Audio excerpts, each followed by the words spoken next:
first murder that I ever investigated was that of Maria James in 1980. She was stabbed out the back of her bookshop in the Melbourne suburb of Thornbury. You never forget the first homicide that you've investigated, but more importantly, you never forget the family that's left behind.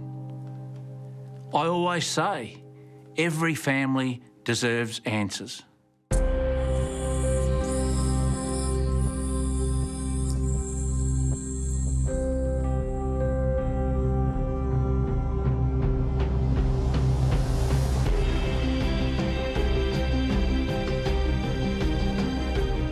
The body of a man on the front seat which was badly burnt. We don't know whether he's been shot, we don't know whether he's been stabbed. It's a horrific act, and any death is tragic.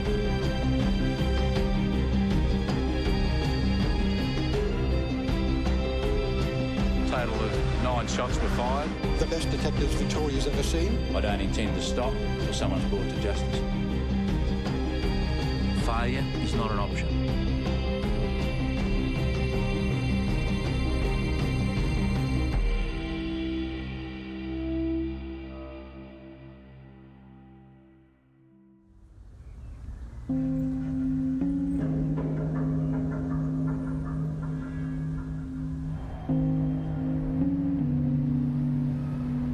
I was only 26. I'd been at the homicide squad probably a week. Brian McCarthy was my senior sergeant. We're sitting in the office when the phone rang. Brian took the call, looked out over his glasses, wrote some notes, got off the phone, and then he said, "We've got a job." And that was just a terminology that meant that we had a homicide. This was my first one. And he told me that there was a lady called Maria James who had been found in a bookshop in High Street, Thornbury.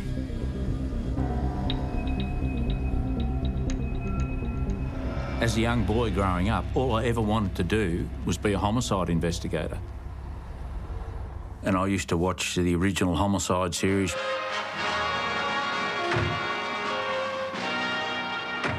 And I was fascinated as to how they could solve a murder inquiry in an hour. And I thought, you know what, that sounds exciting. And ultimately, that's what I went on to do.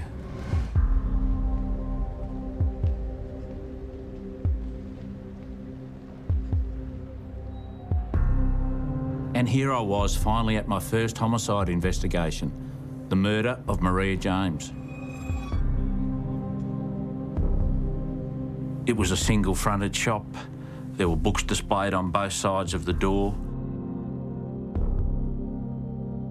There were stacks of magazines, stacks of books.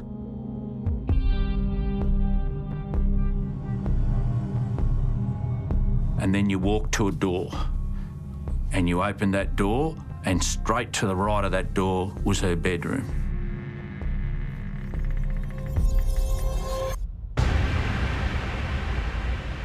I can still visualise her on the floor now.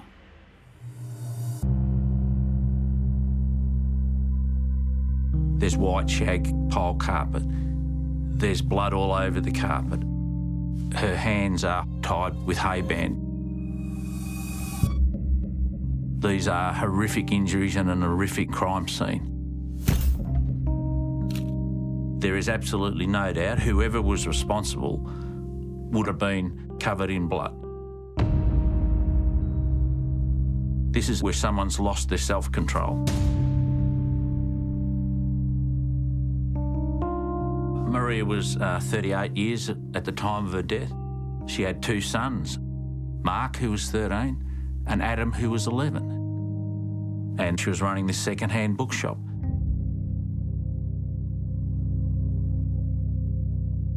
We had to talk to John James, Maria's ex-husband, because he's the one who found Maria dead. And Brian said to him, "Well, how did this happen?" And he says, "I was working at the Fitzroy Town Hall. It was around 11:30 or something like that. She made a phone call to me.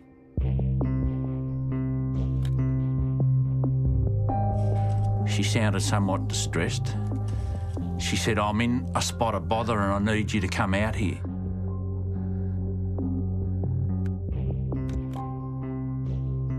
He said, "I told my PA that I was going out to see my estranged wife."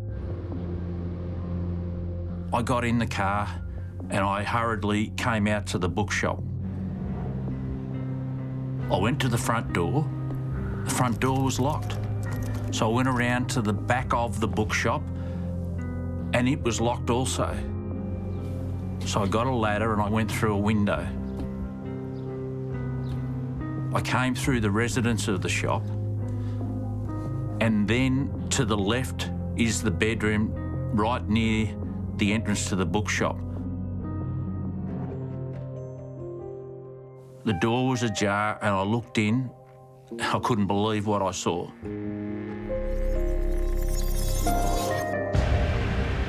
There was my estranged wife, and I knew she wasn't breathing, but there was blood everywhere. I called 000. I came back into the residence, and at that point, the door between the residence and the bookshop was open, and the front door was open. John's saying, "Well, the only thing is that when I went in there, the killer had to be behind the door because the door from the bookshop was shut and the front door was locked."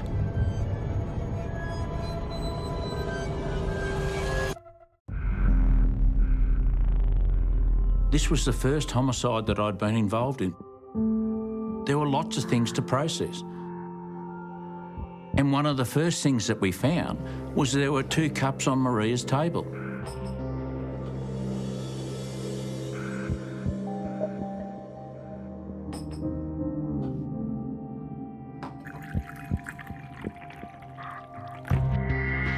There were 2 seats there.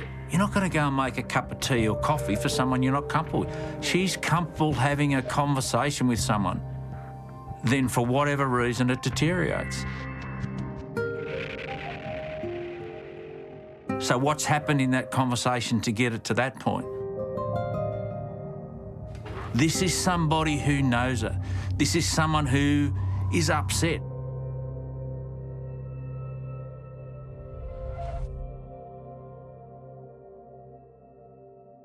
Then it's an examination of the scene. And there's exhibits taken. There's a bloody string around or hay band around her hands that's taken.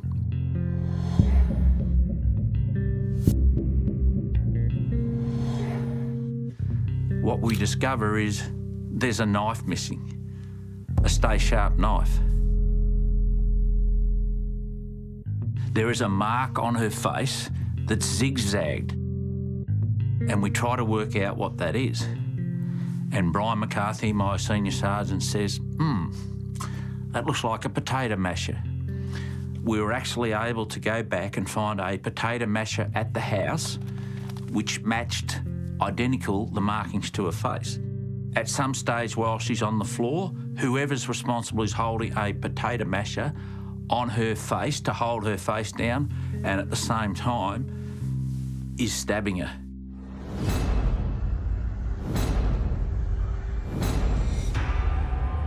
The weapons are from the house. What does that tell you? It tells you this, that the person who went there did not necessarily go there with the intention to kill her. These are weapons that are at the house. The potato masher is from a drawer. The knife is from the knife block. The argument's developed quite clearly.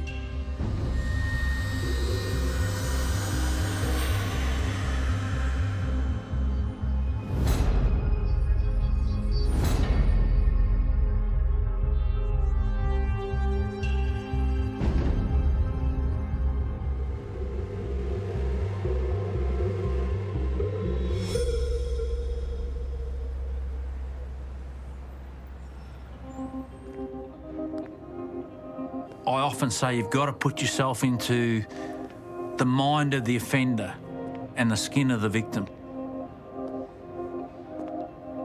Recreate that scene and it actually might guide you. And what I learnt from that scene was there has to be an emotional connection. This is not somebody who walked in off the street. This is a frenzied attack.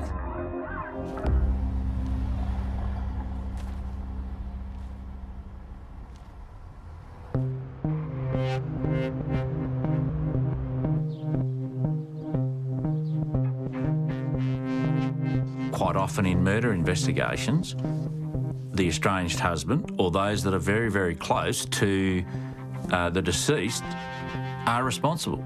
98% of murders are committed by someone known to the victim. Maria Theresa James telephoned her ex-husband to tell him that she was worried about a person in her bookshop in High Street, Thornbury. So here is a man who says, oh, my ex-wife rang me and I found her in the bedroom stabbed. Well, you've got to start with him first. Why is he a suspect? Because he found his ex-wife stabbed. Now, he says, I got a phone call at 11:30 at the Fitzroy Town Hall. His personal assistant said, I took the call from his wife. I put the call through to John. So we were able to find people at the Fitzroy Town Hall who put John at the town hall. So on that basis, he was eliminated.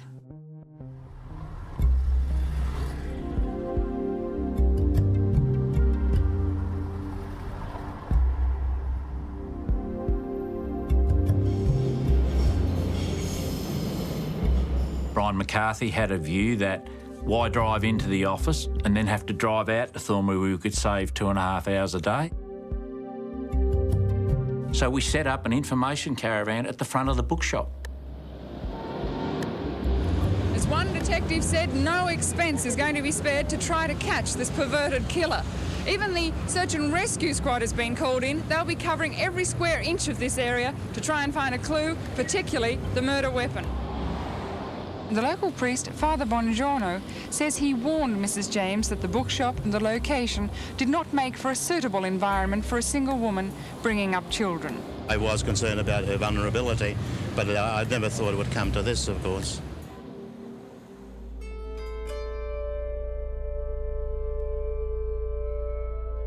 The public knew that we're operating from the shop. People knew we were there and were happy to come in and share information with us. A man who comes forward, he says, at 9:10, I'm working at the service station. There was a petrol station opposite. And I look across and I see a man knocking on the front door of the bookshop. He's got a blue blazer coat on, grey trousers, and he's carrying a briefcase. The door opens and he goes inside. He doesn't see him come out. Who is that person? Initially, no one knew who it was, but I think from the publicity, someone came forward and said, he's a man whose name's Mario Valcucci. He lives at 3 Hutton Street, just across the road.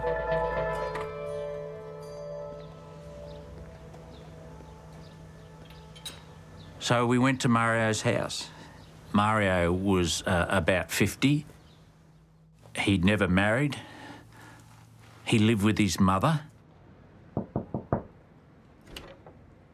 I remember knocking on the front door, and I think I was with Brian McCarthy. Say to Mario, what can you tell me about Maria James? He admitted that he was the person that went there at 9:10. He went there to sell a magazine called The Parade magazine.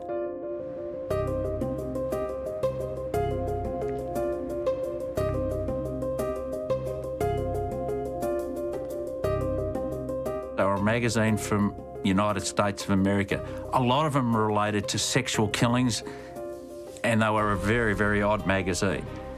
He said, Maria didn't want them. I had an argument with her and I left.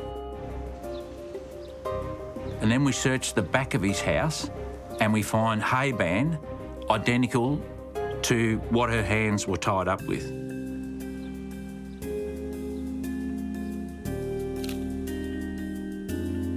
And whilst we're searching his bedroom, We found a receipt,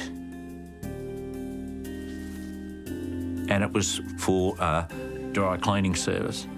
And we asked him about that, and he said, oh, I'd taken my blue jacket in to be dry cleaned. We ultimately went to Fletcher Jones Dry Cleaners, and they verified that he had come in the day after the murder, but they'd noted on a piece of paper within their book possible blood stain to the jacket. So now we have what we think is a pretty good suspect.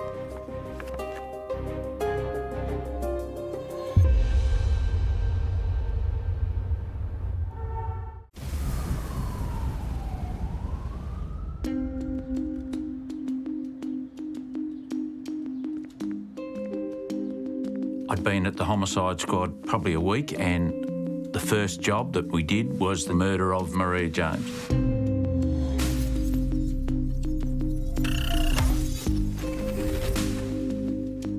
Mrs. James was stabbed 68 times in the upper body in what detectives describe as a slow, sadistic ritual. Her hands were tied in front of her body with nylon twine, and she was bashed 3 times on the head. This is an horrific thing where someone's lost their self-control. Maria was 38 years at the time of her death. She had 2 sons, Mark, 13, and Adam, who was 11, and was intellectually handicapped. She was someone who was a devoted Catholic, went to church every Sunday, and would take the boys to the church. Maria was separated from John. He was the father of both Adam and Mark.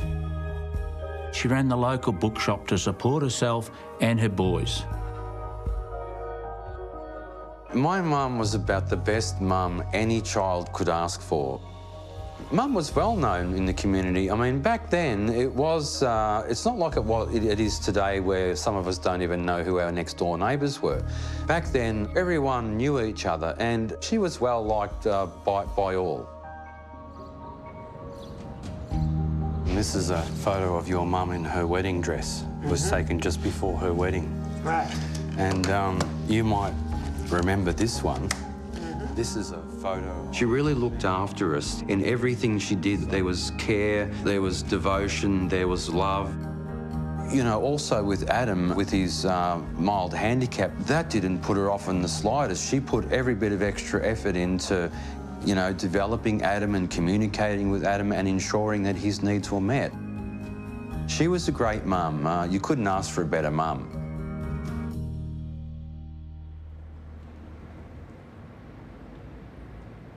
I was just this normal kid living in High Street, Thornbury, just like everybody else. And on that day, my life was interrupted and just stopped and became crazy. My mother was dead, but murdered. None of it made any sense.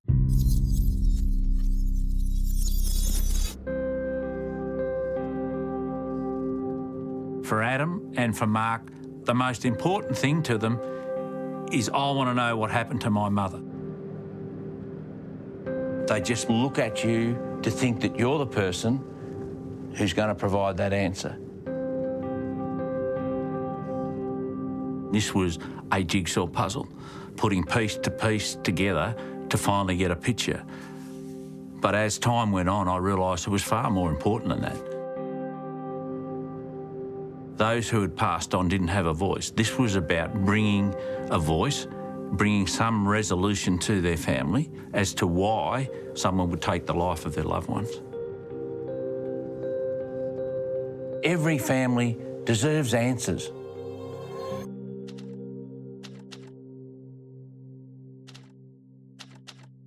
Just when you start and you think, aha, we've got it, Mario must be responsible because he had a motive, and the motive was that he was upset that she didn't buy his magazines and he lived around the corner. But then we find a witness who's driving along High Street who sees a man run out of the bookshop on the day of the murder.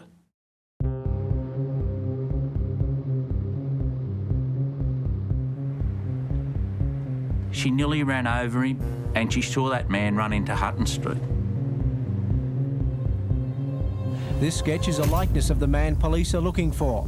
They believe someone in the Thornbury area must know him, and they believe he may have frequented the book exchange. And then the guy at the railway line sees that man run, and he describes him again as having hairy arms, a short sleeve shirt, but his hair is receding. So that is a description given by two different witnesses, which is nearly identical. But their descriptions didn't fit the physical description of Mario.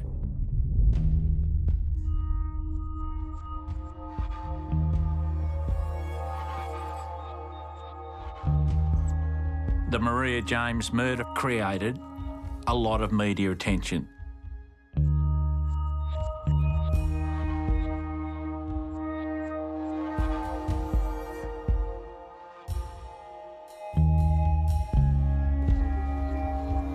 Soon we had more potential suspects to look at. We find out that Maria's told someone, I'm having a relationship with someone who works for Telecom. Who's that person? We also approached the Catholic priest, Father Bongiorno, because Maria went to the church there. And we said, well, what about if she's gone to the confessional and she's told Father Bongiorno the name of the person she's having a relationship? That might be the person that's actually killed her. Just 100 metres from the bookshop where Mrs. James was brutally murdered is St Mary's Catholic Church. The priest there is Father Anthony Bongiorno. He knew Mrs. James and he's given police what he's described as valuable information regarding the murder inquiry. However, now, all we ever wanted Father Bongiorno to say really was, yes, she confessed to having an affair, at least that much, without going the next step of naming. And he said, I can't divulge anything out of the confessional. can you quite categorically say you are not withholding any information? All I can say is I've given them all the information that they have a right to know. Well, if he knew that she was having an affair, there's a moral obligation to tell us. And I thought he was somewhat bombastic.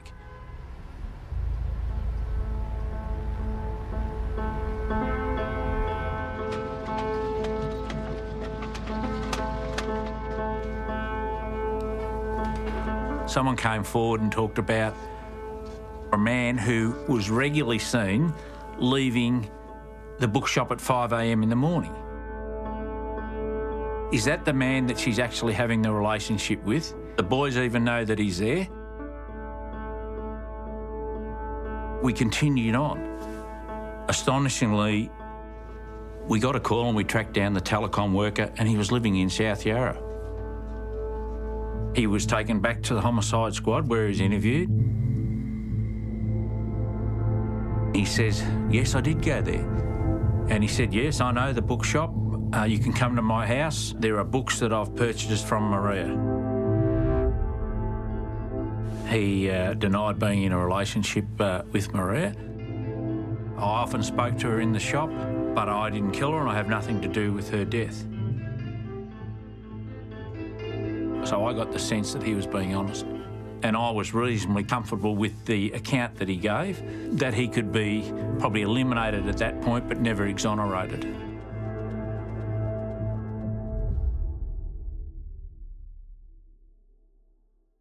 Would you believe that within 3 days of that interview, he took his own life?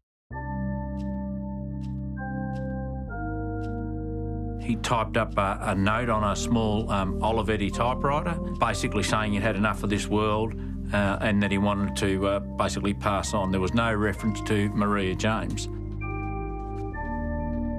So there's a man who wasn't eliminated, not totally alibied, but took his own life 3 days after. Was it a case that he was mentally disturbed, he had anxiety, depression? I don't know, but the bottom line is we'll never know he took his own life. Or did he take it because he was actually responsible?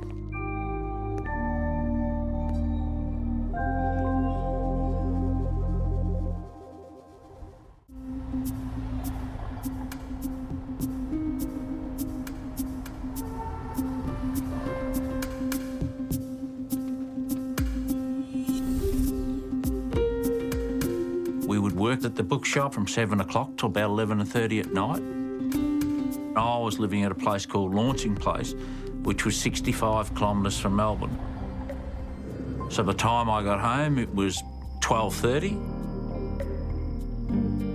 I'd get into bed and I'd be gone by 5:30 in the morning. So if you were to ask my wife, she would say, well, he came home and he left, and I was left alone. And that's the reality of what it was back then. For Ron, selected to become a homicide investigator was his dream, and he believes that the victims' families need total support. And I think, you know, it was very draining on them because the families did expect answers very quickly. They wanted a culprit. Sometimes their anger fell upon the investigators only because they didn't know where else to point the blame, but I think he really worked hard for the families. He was always like that.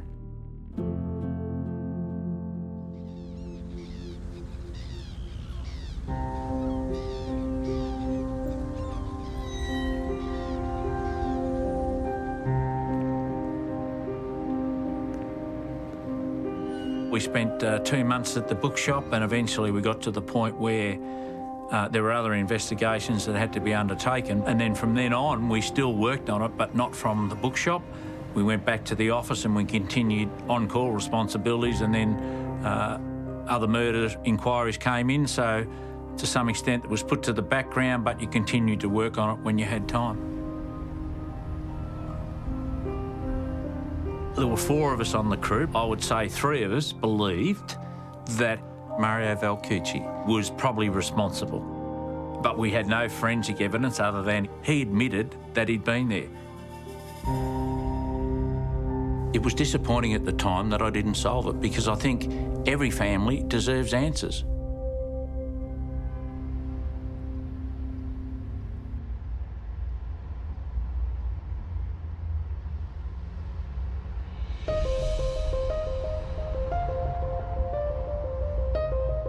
In 1980, there was no such thing as DNA. And then as time progressed, by 2000, DNA was reasonably sensitive. So we had all the exhibits from Maria James' case re-looked at to see if we could extract DNA.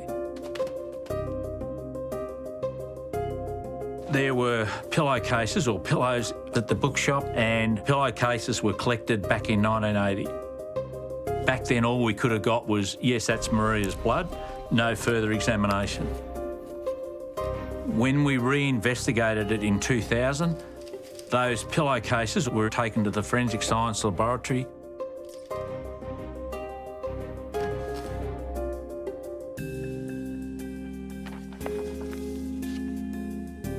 The biologist then looked at them all, extracted and tested all the material, and came back, and we got a report to say we now have DNA of the male person who we believe is the offender.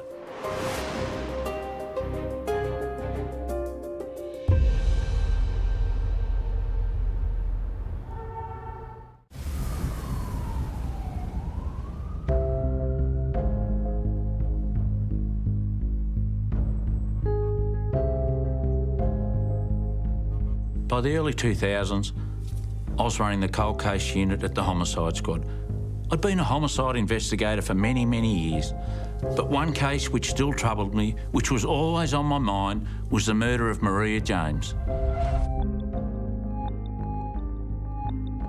She was bashed, she was tortured and stabbed 68 times in the bedroom of this small bookshop that she operated in High Street, Thornbury.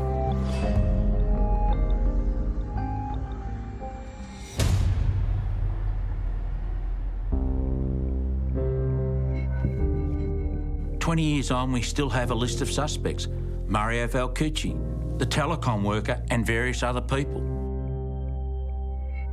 But we have one thing which is crucial. We now have a DNA sample from the pillowcase. This is going to reinvigorate the investigation. So as a result of the DNA on the pillowcase, we made up a list of previous suspects. We then went around to obtain their DNA and, where possible, eliminate them from the investigation.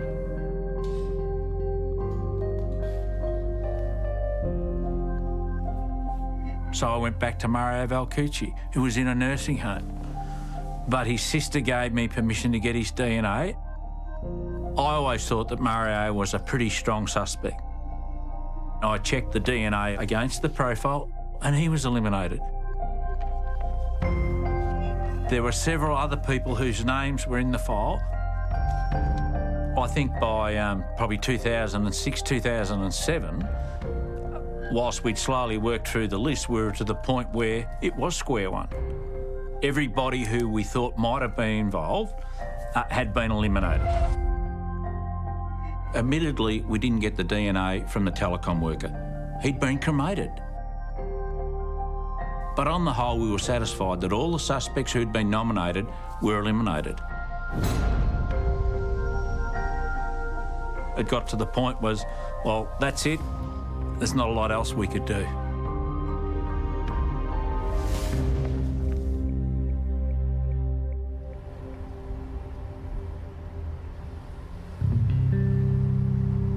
Then out of the blue, popped up another suspect. It was someone who knew Maria. It was her parish priest, Father Bongiorno. All I can say is I've given them all the information that they have a right to know.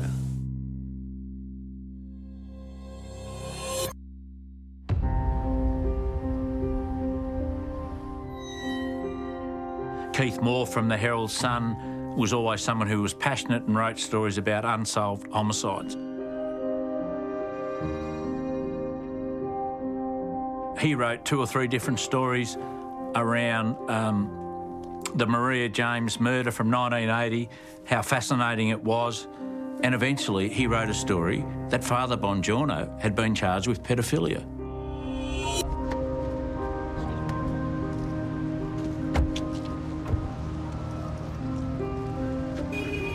Father Bongiorno had indeed been charged with a number of sexual offences, and he was actually acquitted of them because of a legal technicality.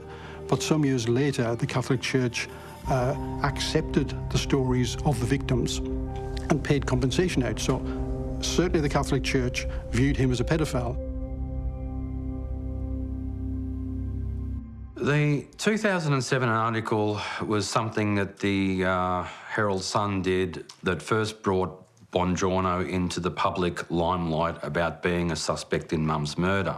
But it was 2013 when a distant family acquaintance got in touch with me and she asked me, oh, look, you know, did Father Bongiorno ever do anything to you? And I just told her, no, he didn't, just handing out chocolate bars to entice kids, sitting me on his lap, just that. I mean, because nothing happened. Then she suggested to me, well, perhaps maybe he may have done something to Adam.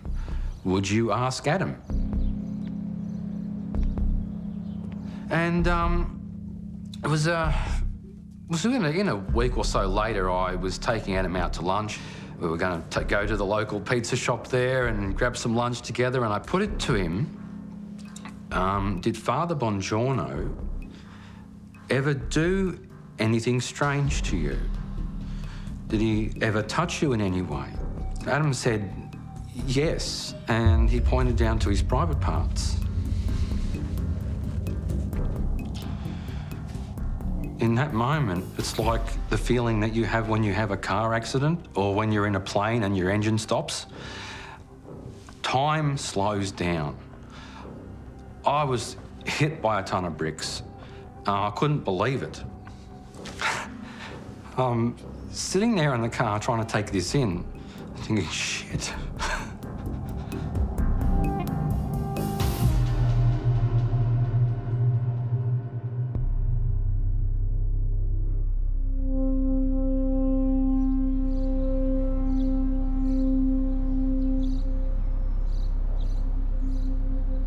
He was behind the altar and he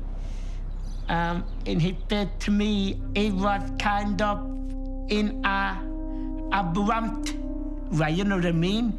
Adam, I don't want you to tell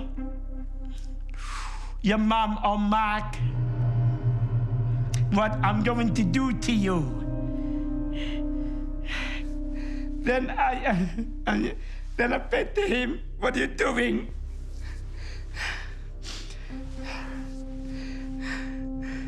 Then I asked him to stop. He wouldn't stop.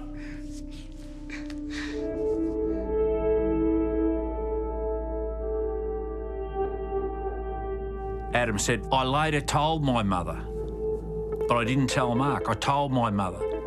She went over to the church and challenged him about the fact that he'd sexually assaulted me. He wasn't happy.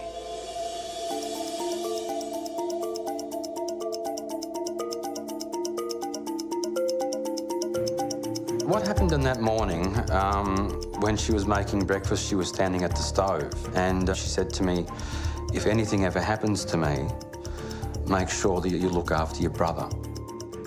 In retrospect, with the benefit of hindsight, it was clear to me that she was afraid, that there was something going on. She felt in danger. You know, I then had breakfast and went to school like any other day, completely devoid of the knowledge that anything had transpired. After Adam came forward, we had a motive. The motive clearly could have been, let's silence Maria.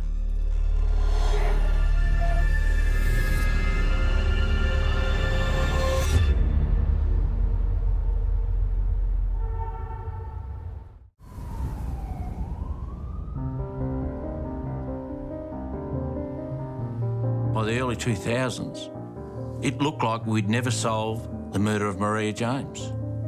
We'd eliminated all the suspects. Then out of the blue, popped up another suspect. It was someone who knew Maria. It was her parish priest, Father Bongiorno. As it turned out, Adam says, my mother left me with Father Bongiorno 2 days before the murder because she had no one else to look after me. He said, whilst I was there, I was sexually abused by Father Bongiorno.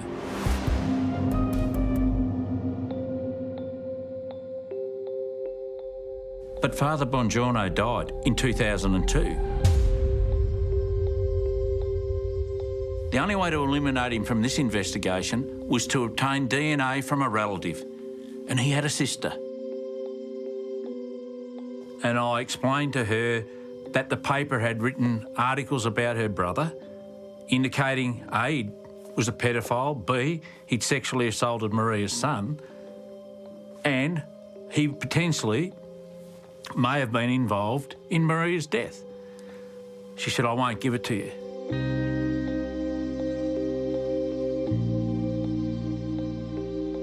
So we were then hamstrung about trying to eliminate him.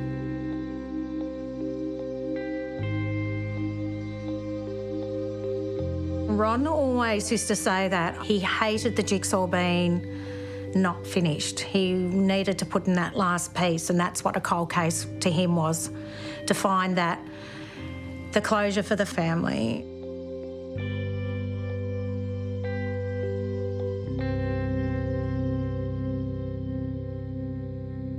Then all of a sudden, Rachel Brown, a journalist from the ABC, came along.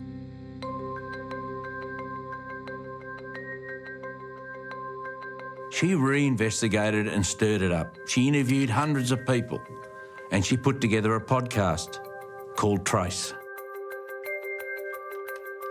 I approached Mark and Adam James early March 2016 and asked for their blessing to look into their mother's cold case. Mark graciously said, yes, I'd like you to look into it because I've always had these niggles about Father Bongiorno, and so if you can look into that, that'd be great.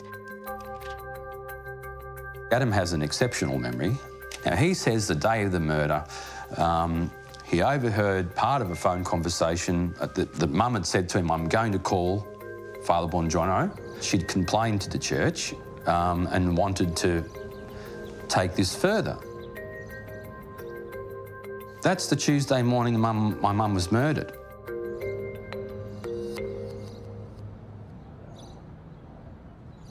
Other priests were brought up in the podcast that Rachel Brown did for the ABC. One was Father O'Keefe, who also assaulted Adam.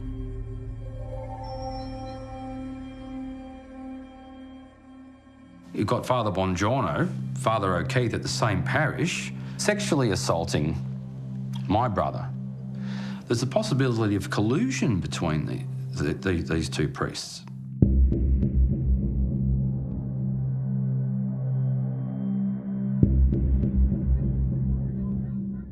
Now, Ron Iddles says that men of the cloth were never doubted, you know, back then. You wouldn't think that they were capable of paedophilia, let alone murder. So he was someone that was never questioned as a suspect. And he was really resistant to helping police in the early days.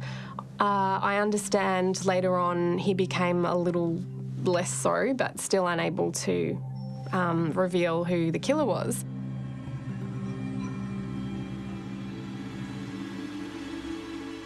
We had no evidence that there were two priests involved. But not long before I left the homicide squad, an electrician came forward with new information. The electrician says, I was working at the presbytery, which adjoins the church. I saw Father Bongiorno shortly after 12 o'clock, covered in blood. I said to him, what's happened? Father Bongiorno said, I fell in the rose bushes. He said, well, come to my van and I'll clean you up and wipe the blood off you. He said, I turned around, the next thing is, he was gone. I never thought any more about it until I read the article that Father Bongiorno was a pedophile, and all of a sudden for me, as the electrician, the penny dropped. Hang on a minute. The day of the murder, I saw him covered in blood.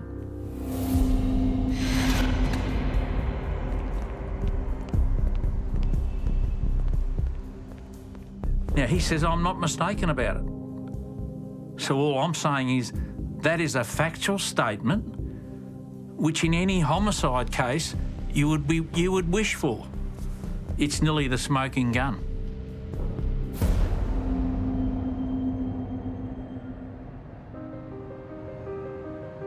My view is the only way 100% to exclude Bongiorno is to exhume him and get his DNA and to compare it with DNA they believed they had of the killer from the blood on the pillow slip in Maria James's bedroom. In 2013, Victoria Police started to re-look at the case. And what happened was they went back to the exhibits, and the exhibit that had the DNA of the killer on it. Going back through some handwritten notes, they found, to their shock and horror, that pillow didn't belong to Maria James' crime scene. Because when you go back to the original crime scene, there are only 4 pillows there. When we tested it in 2000, there's 5 pillows. Now, that was unbeknown to us. We get a result which says we have the profile of the killer. All of a sudden there's been a mix-up.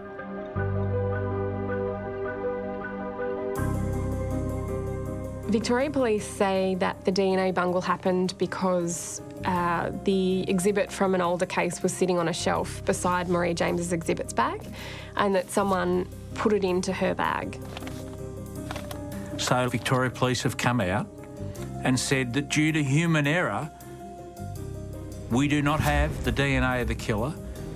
Nobody is eliminated from the investigation, which means we are at square one. Every potential suspect is still back in the frame.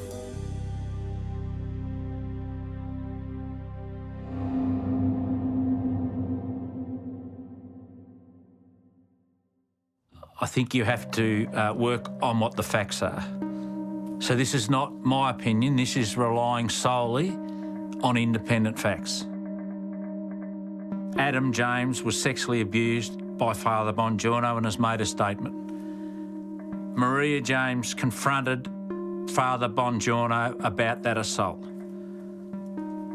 Mark says that there was a phone conversation on the morning of her death between her and Father Bongiorno. We have the electrician who says, I saw Father Bongiorno covered in blood. On the day of the murder, shortly after. I think on the balance of probabilities, at least, Father Bongiorno is responsible.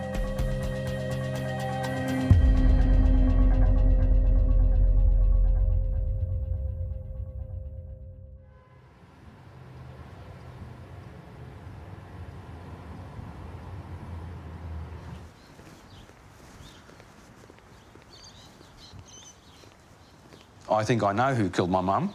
The evidence is pretty clear. Here it is. Here it is. Here.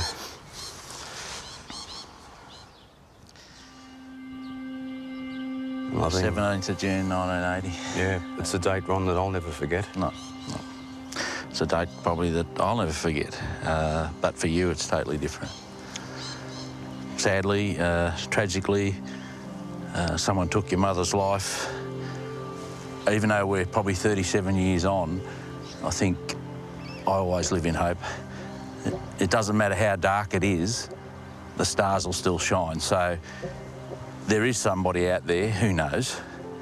We need that person to come forward, to unlock the door and to finally give you and Adam the answers that you deserve.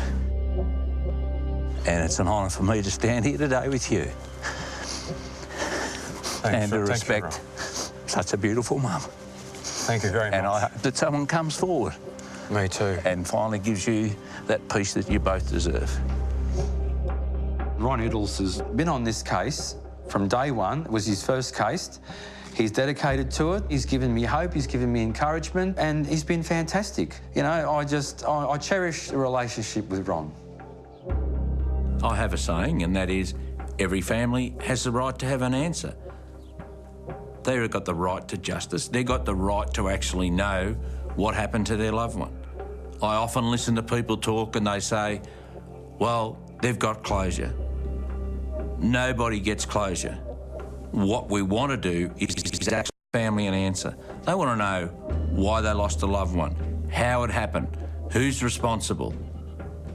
That's never going to bring closure, but at least they have the answers about what happened to the person who has lost their life.